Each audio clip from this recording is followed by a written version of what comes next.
memuji nama Yesus dan menyanjung nama Yesus dengan nyanyian dan pujian yang 10 tahun yang lalu Tuhan menciptakan lagu lewat kami. Ini adalah pujian bagi Dia.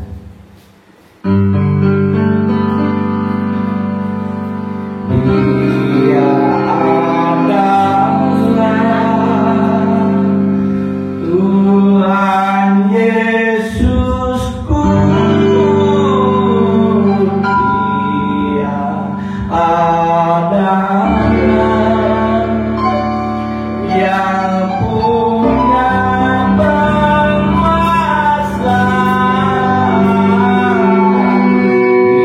Dia adalah Putra Maharaja.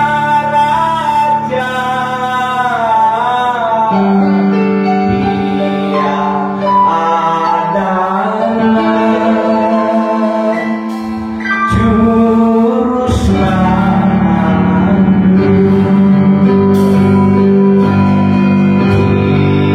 Dia adalah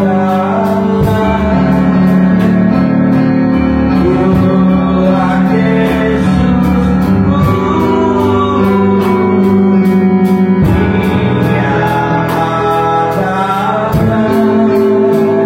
adalah yang punya berkuasa.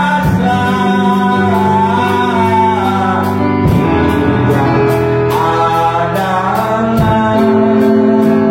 adalah Putra Maharaja.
Dia kembali pada pagi hari ini indah, cerah, penuh dengan gairah hidup.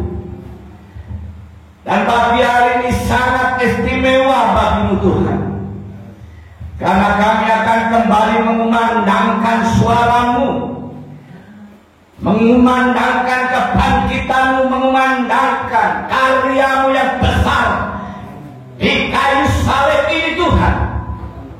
Oleh sebab itu Tuhan, sertai kami hamba-Mu dalam pernyataan firman-Mu ini Tuhan, agar setiap mata melihat, setiap telinga mendengar, sehingga setiap lutut berterus, setiap lidah mengaku bahwa Engkau adalah Yesus Kristus, Tuhan dan Juru Selamat kami, bahwa Engkau adalah pembebas kami, Engkau adalah yang memerdekakan kami dari segala hukuman dan kutuk dosa, yaitu kutuk hukum Taurat.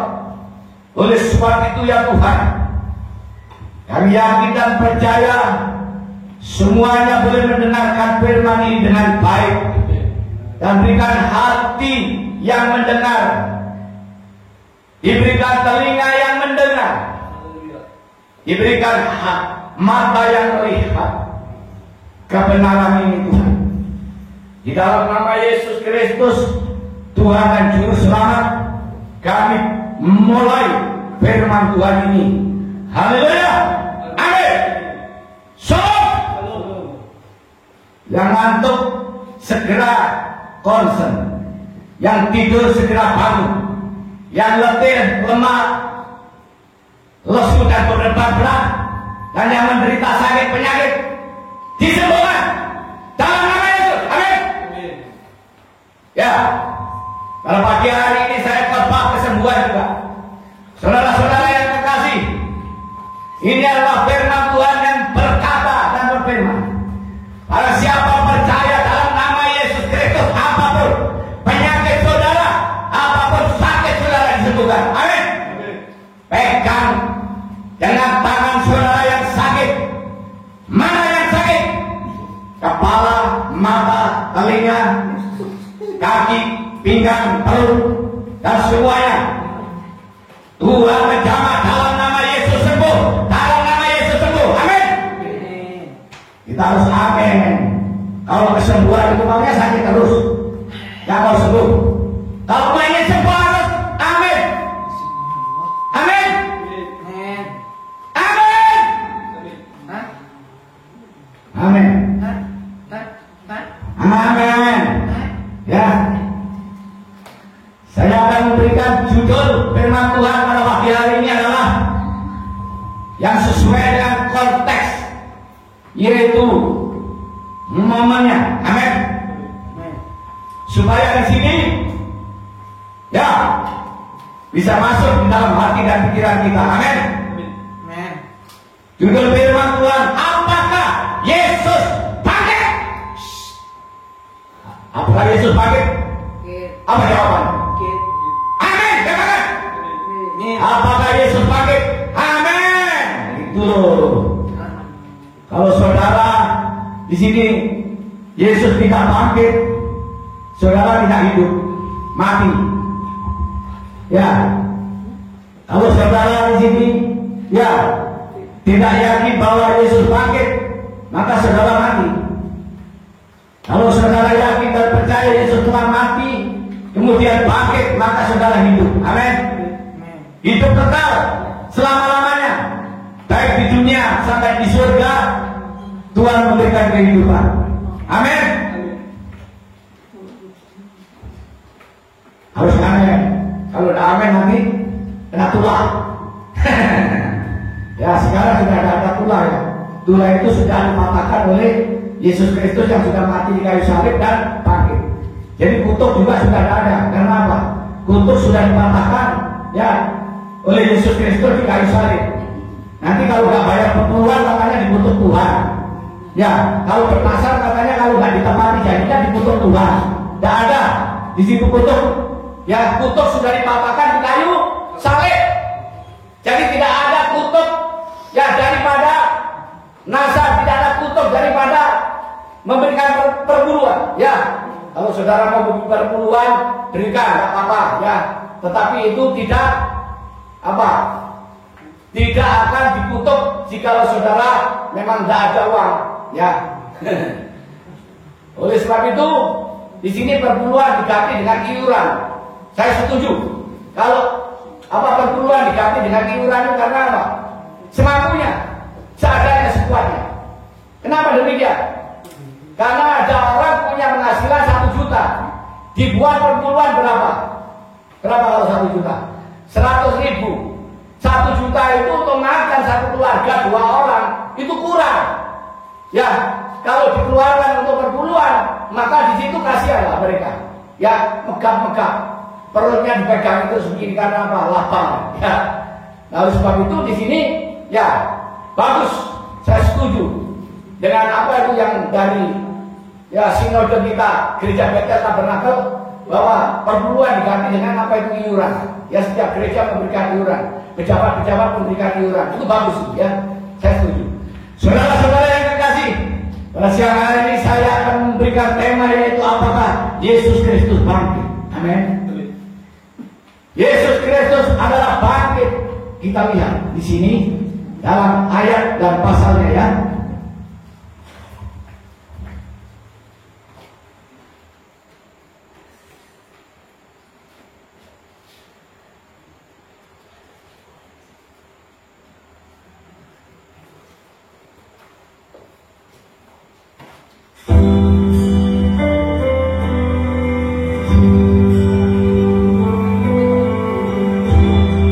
Waiting for connection.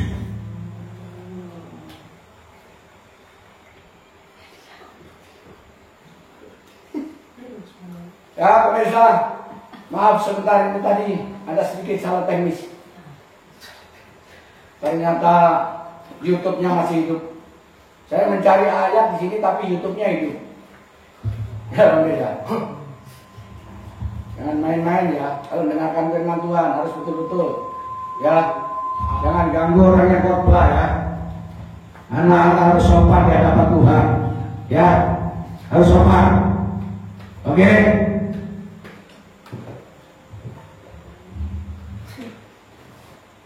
Ya, orang tua harus sopan, anak-anak harus sopan di hadapan Tuhan. Hari kita lihat ya, apakah Yesus bangkit? Apakah Yesus bangkit? Amin. Kita lihat Matius pasal 28 ayat 1 sampai 10. Matius 28 ayat 1 sampai 10 kita buka.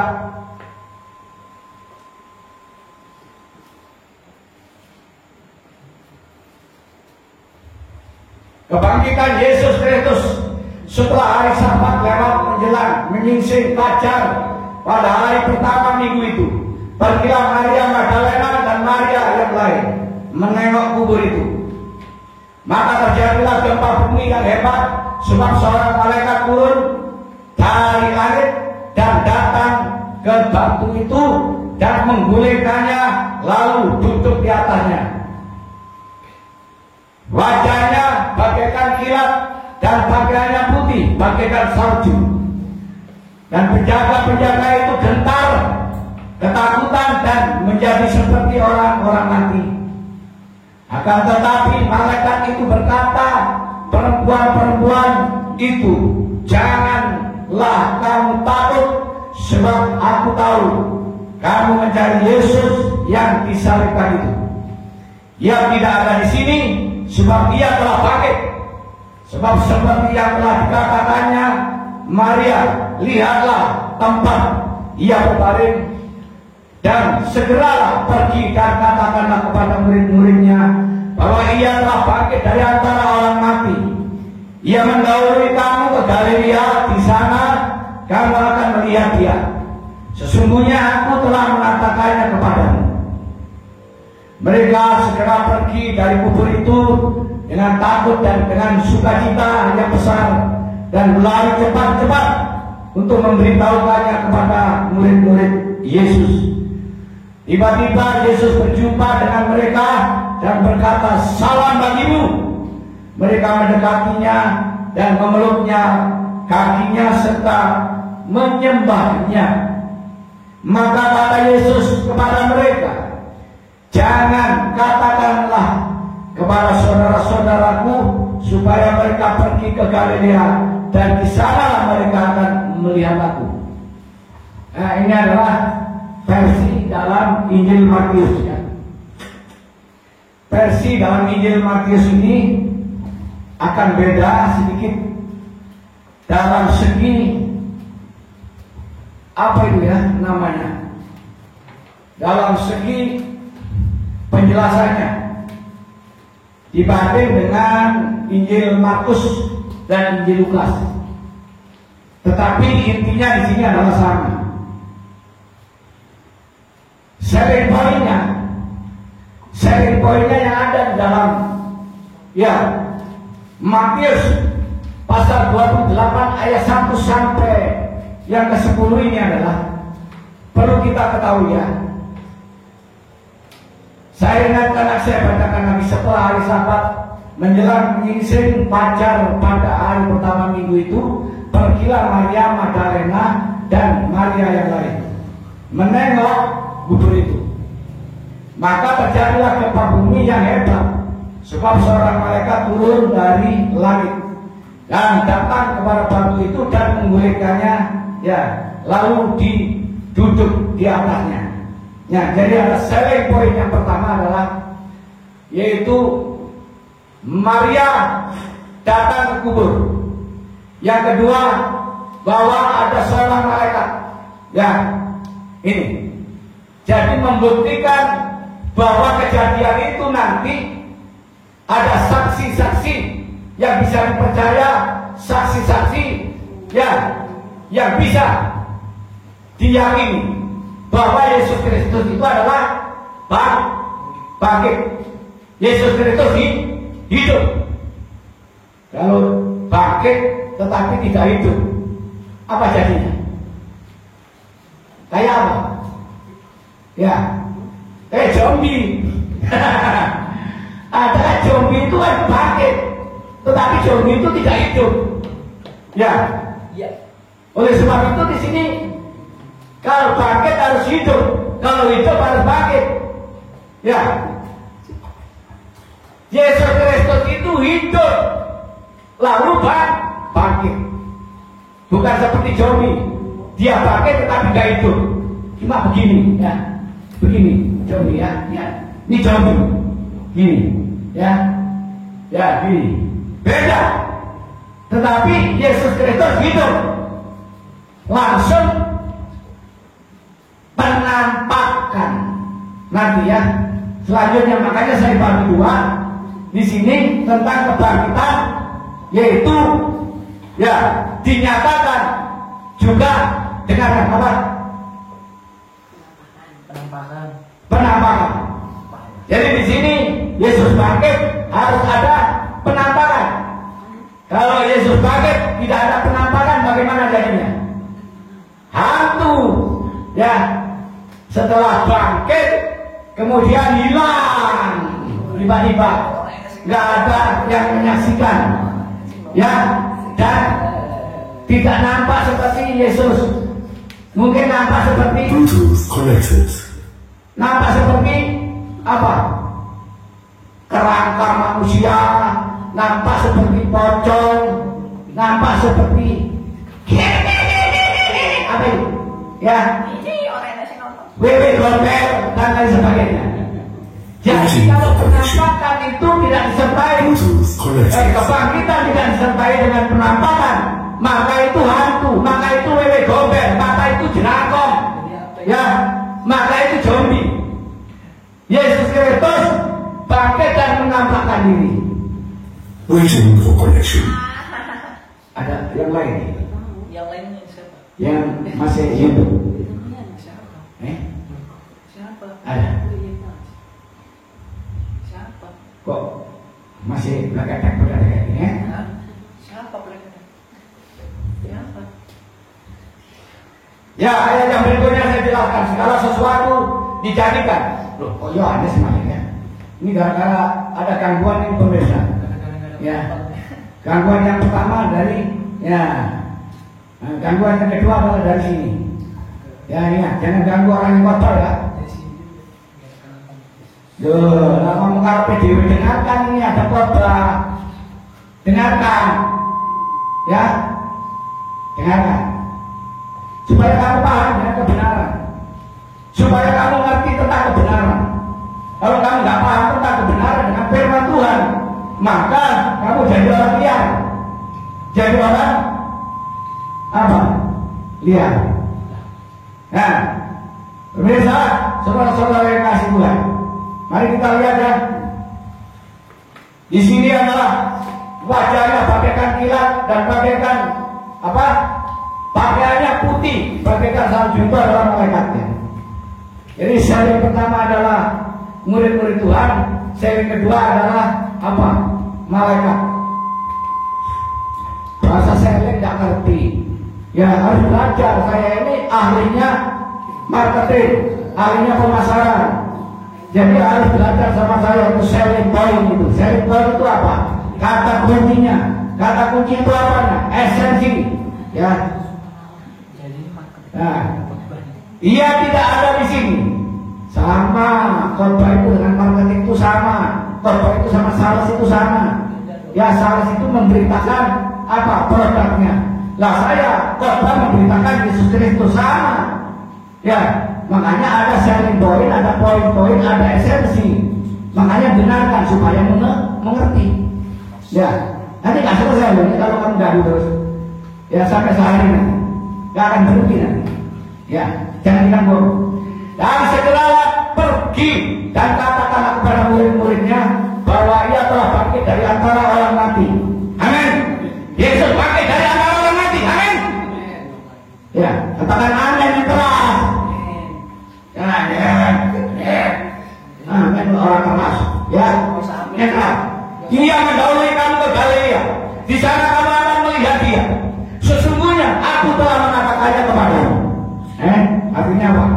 Ya Yesus pernah mengatakan kepada Yesus Kristus nanti akan mati di kayu salib, kemudian bangkit, kemudian dia ketemu dengan murid-muridnya di Galilea. Ya, mereka segera pergi dari kubur itu dengan takut dan dengan sukacita. Amin. Ya, jadi murid-muridnya dengan takut dan sukacita. Takut karena apa? Hormat kepada Allah, sukacita karena Allah telah bangkit, Yesus telah bangkit dari antara orang mati. Amin. Itu adalah kebangkitan. Lalu di sini tiba-tiba Yesus berjumpa dengan mereka dan berkata, "Salam bagimu." Mereka mendekati dan memeluk kakinya serta menyembah. Maka kata Yesus kepada mereka, "Jangan takut. Pergi dan katakanlah kepada saudara-saudaraku supaya mereka pergi ke Galilea dan di sana mereka akan melihat aku." Amin. Nah, jadi pada saat muridnya datang ke kuburan bertemu dengan malaikat bahwa Yesus tidak ada di mana? Tidak ada di kubur dan Yesus sudah bangkit. Lalu kemudian apa yang terjadi? Yesus bertemu dengan murid-muridnya, berjumpa dengan ucapan salam bagimu. Amin. Artinya Yesus menyapa murid-muridnya, menunjukkan bahwa Yesus benar, Yesus betul, ya, bukan Yesus-Yesusan, bukan hantu, ya, tetapi Yesus betul, menyapa, salam bagimu, ya, itulah yang disampaikan oleh Yesus. Maka Yesus mengatakan bahwa beritahukan kepada saudara-saudaraku, saudara-saudaramu, bahwa aku akan pergi di mana? Galilea atau Galilea, dan nanti ya saudara akan ketemu sama aku. Itu adalah pernyataan Yesus. Artinya di sini ada dialog antara murid-muridnya dengan Yesus. Itu membuktikan bahwa itu adalah Yesus yang sudah bangkit dan hidup dan berkata-kata dan berbicara dengan murid-muridnya. Artinya, saudara-saudara, ya, di sini ada pertemuan, ada perjumpaan antara murid-muridnya dengan Yesus Kristus. Nah, pengertiannya yang sangat dalam bahwa Yesus Kristus itu adalah sudah hidup dan Yesus Kristus itu adalah bangkit dan menjadi manusia kembali, ya, untuk sementara waktu. Itu yang saudara perlu ketahui. Ya, kemudian saya akan mengambil perbandingan lagi dengan Injil Markus ya. Ayo kita buka Injil Markus pasal 16.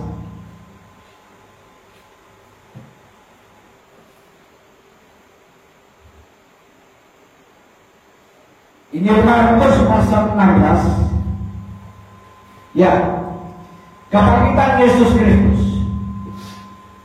Setelah lewat hari Sabat, Maria Magdalena dan Maria ibu Yakobus serta Salome beli rempah-rempah untuk pergi ke kubur dan meminyaki Yesus.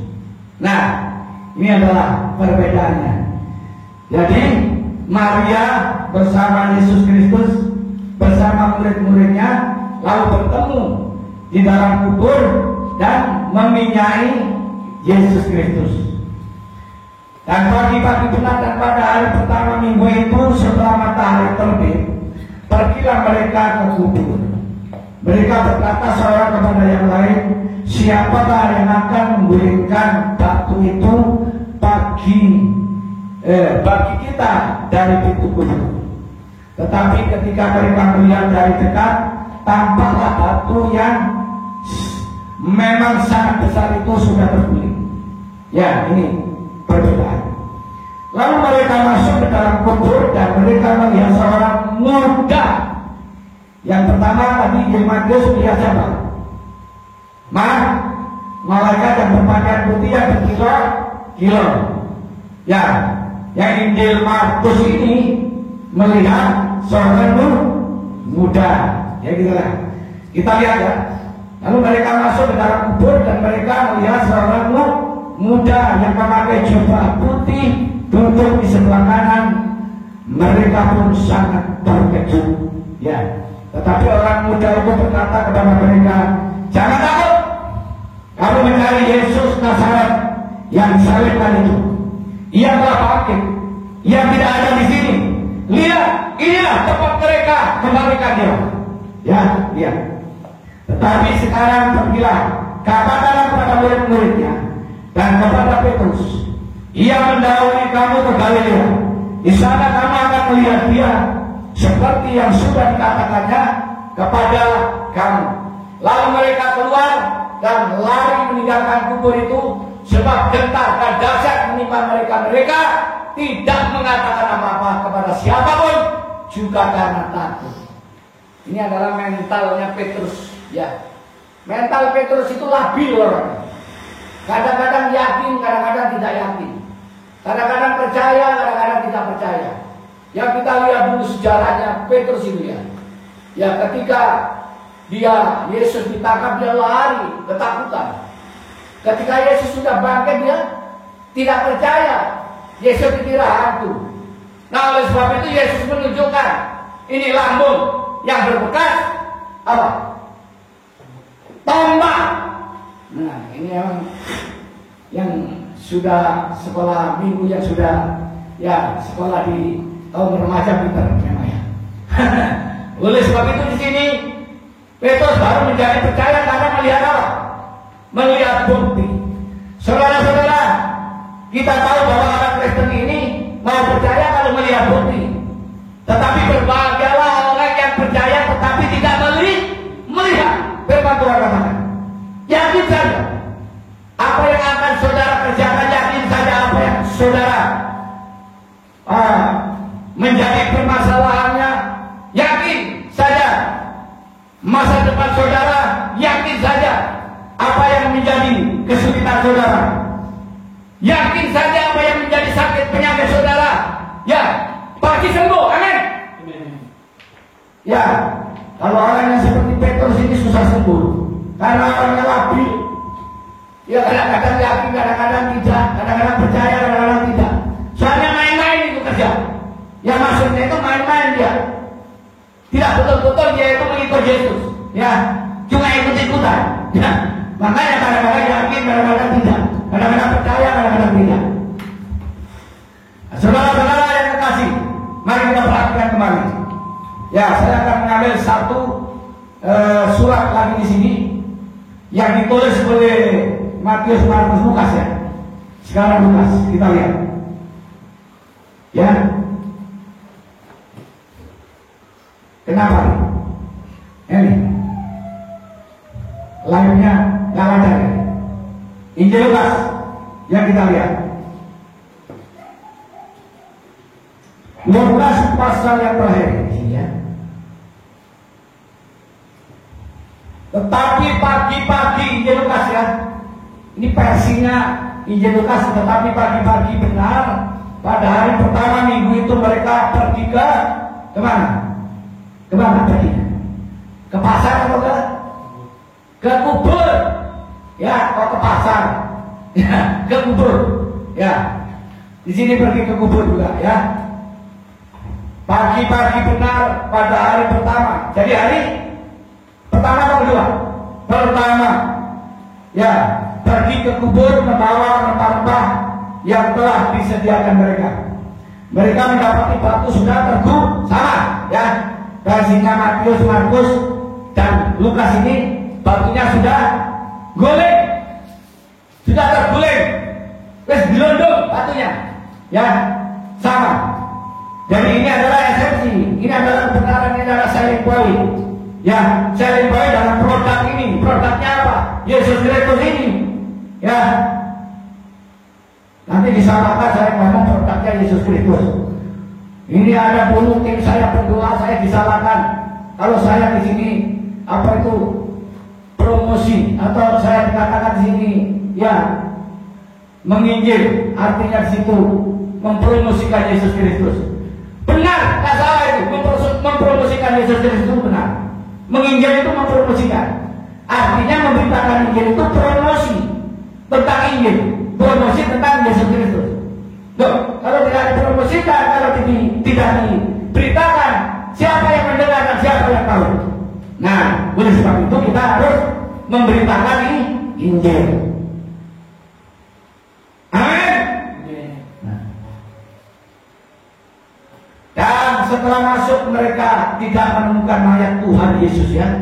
Jadi setelah masuk di kubur itu sudah tidak menemukan mayat Yesus.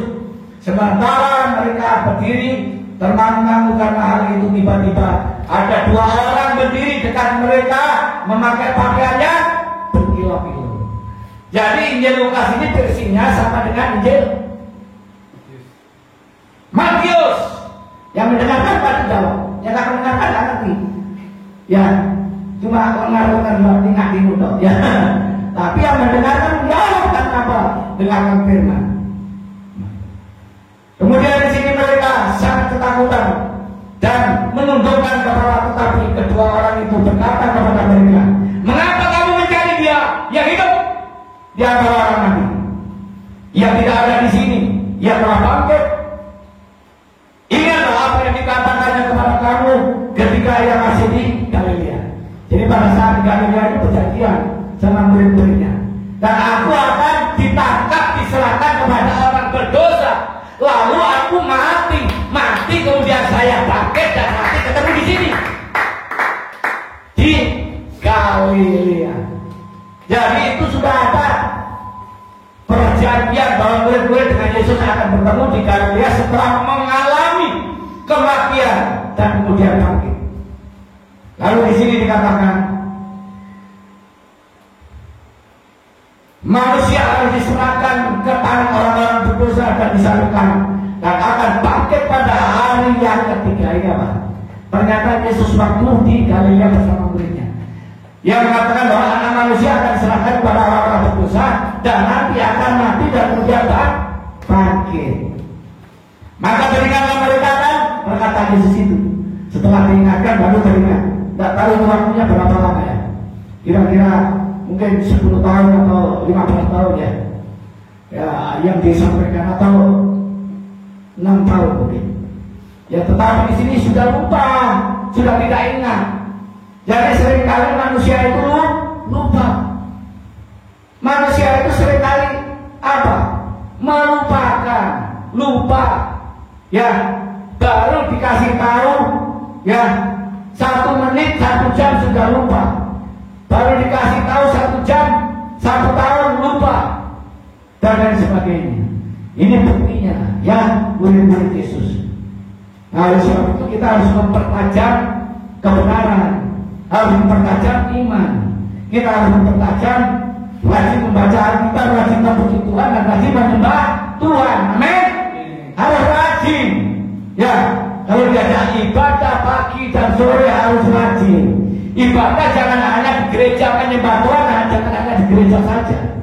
Tetapi di rumah sempatkan kita harus memuji dan menyembah Tuhan di rumah.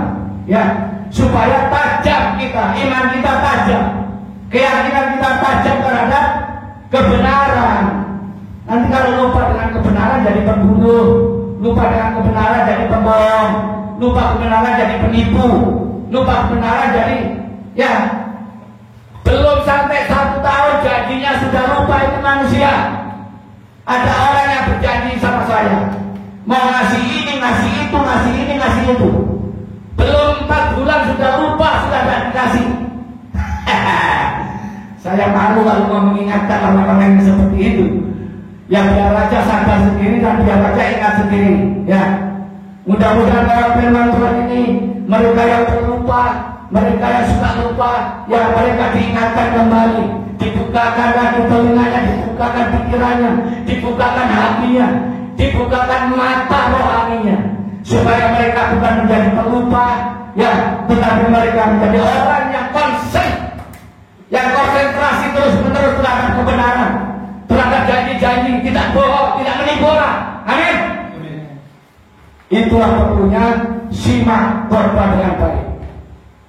Lalu ayat 10, perempuan-perempuan itu, ya Maria, ya tadi juga Maria Magdalena ya.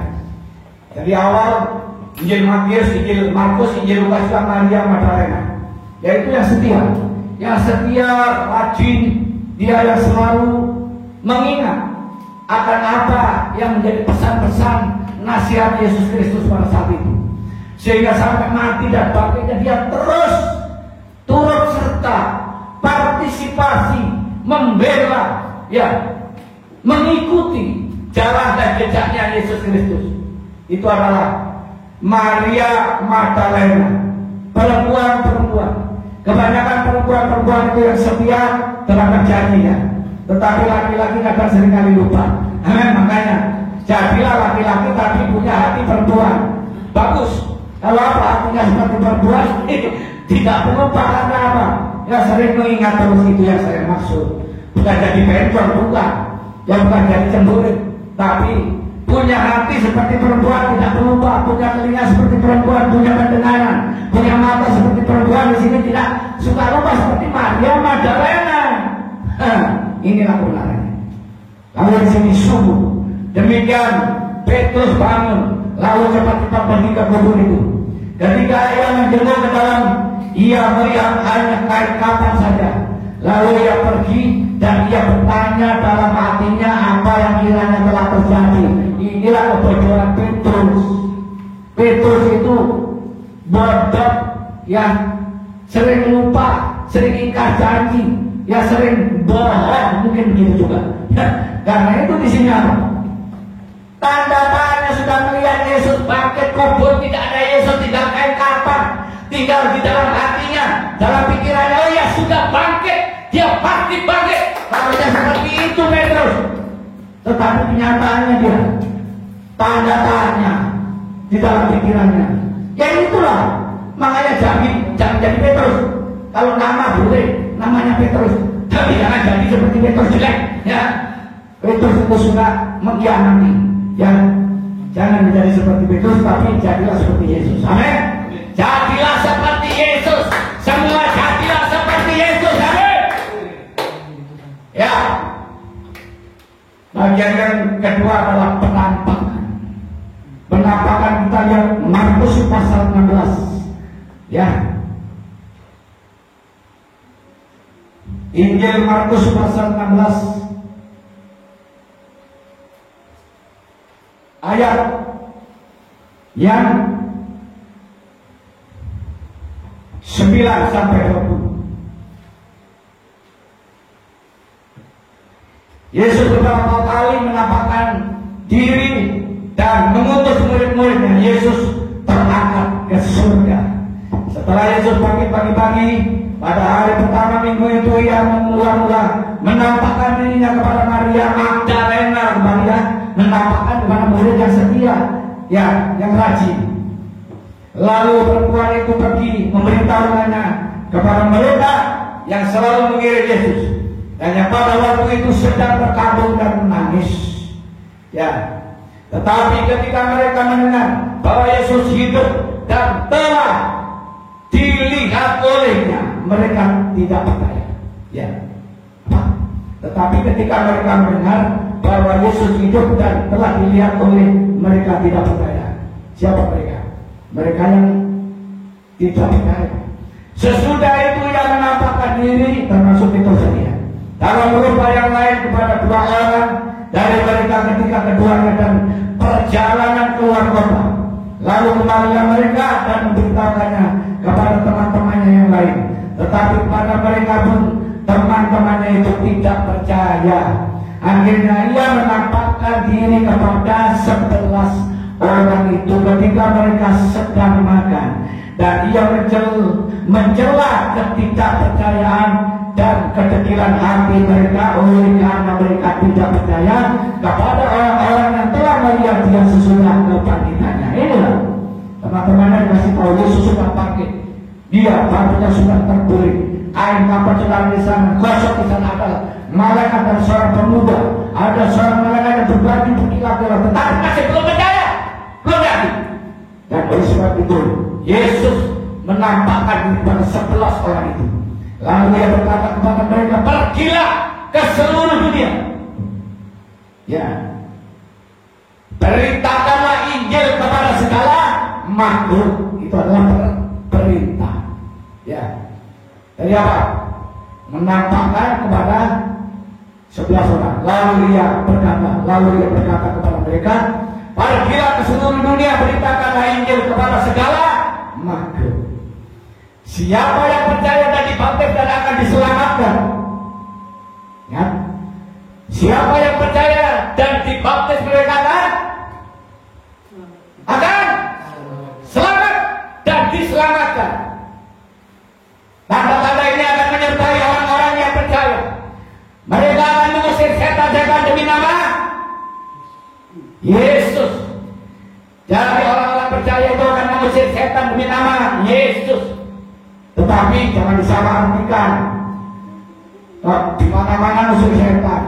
Dalam nama Yesus setan pergi. Nanti jimbau mengusir setan dengan suara keras.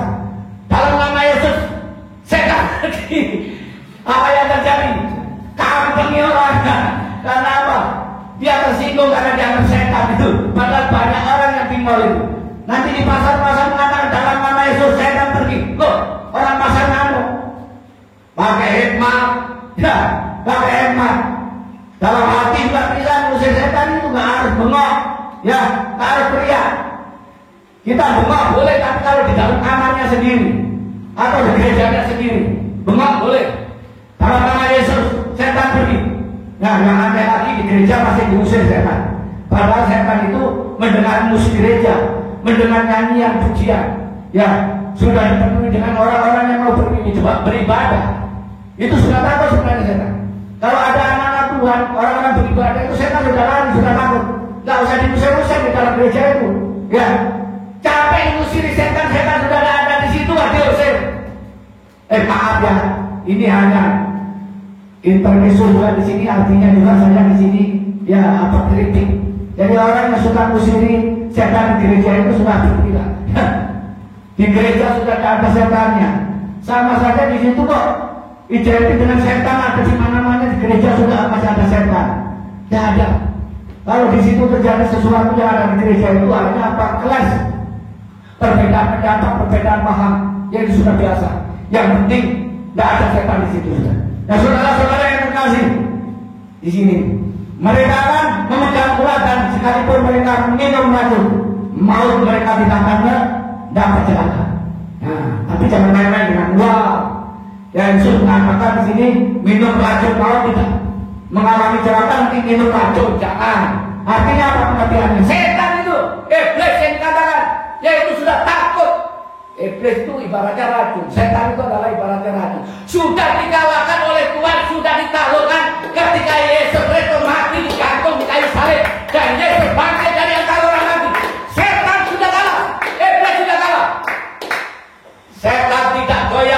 iblis tidak doyan. Ya, semua sudah lari, semua sudah takut. Makanya setan kalau ada orang Kristen pasti gemetar dia, cepat-cepat larinya, cepat-cepat meninggalkan tempatnya. Karena itu rumah-rumah di sini orang Kristen tidak ada setannya. Ya karena apa? Yang menempati orang Kristen. Jadi setan pasti sudah lari semua.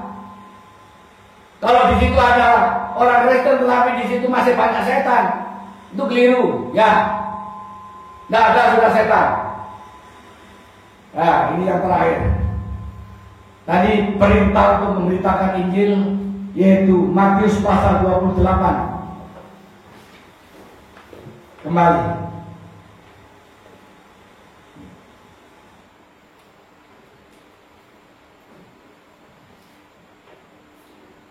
Ya.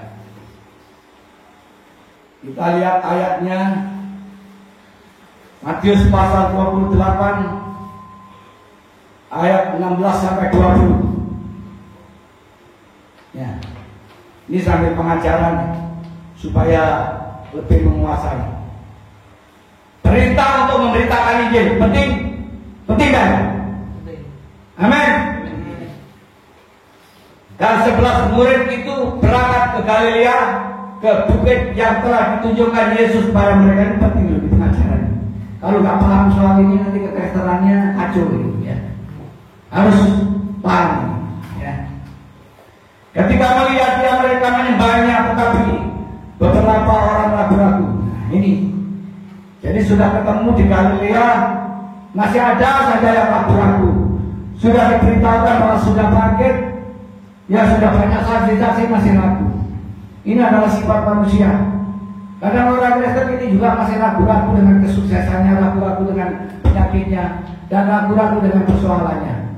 Ya, ini kadang orang Kristen. Ya, mereka bukti.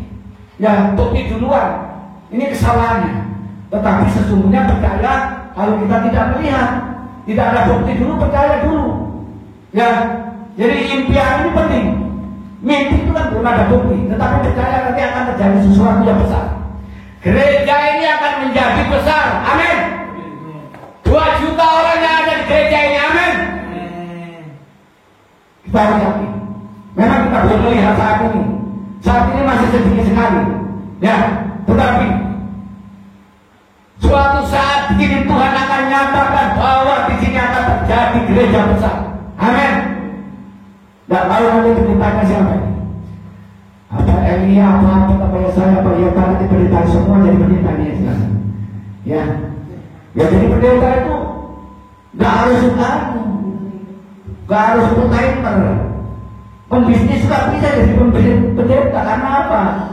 Pendeta itu kan melayani di bidang bisnis, melayani di bidang pemasaran, melayani di toko, ya, melayani di PMI Parlemen Indonesia, melayani di BMR, melayani di pemadam kebakaran.